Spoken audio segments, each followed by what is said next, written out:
У хаце ад мышэй вялікі неспакой. І каб пазбавіцца ад прыкрасці такой, Цімох набыў ката.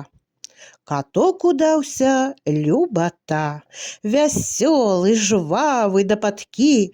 За ноч, калі святло пагасне, абыдзе ўсе куткі.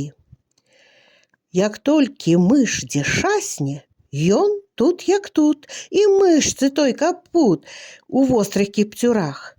Так на мышэй нагнаў ён страх, што ў хаце стала ціхата і адпачынак для ката.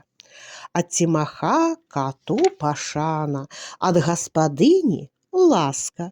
На снеданне яму смятана, кусочак добры мяска. Кот на выгодзе раздурэў, ён растаўсцеў і раздабрэў, і стаў не кот, кацішча.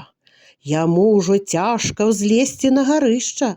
Пакуль Цімох катом сваім хваліўся, зноў мышы ў хаце завяліся. Але іх піску кот нібы не чуе, бо на канапе ён і днюе, і начуе. Сядзіць, наставіўшы вусішчы і вылупіўшы ліхтары, хоць ты партрэт з яго твары. Не меўшы сораму ні крышку, патрабаваў, каб штодзень мышку яму давалі на абед.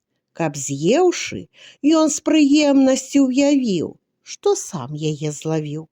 Бязглуздзіца, якой не бачыў свет, але давалі, здабывалі, каб гонар і прэстыж ката падняць вышэй. Сам гаспадар лавіў яму мышэй на кухні і ў падвале.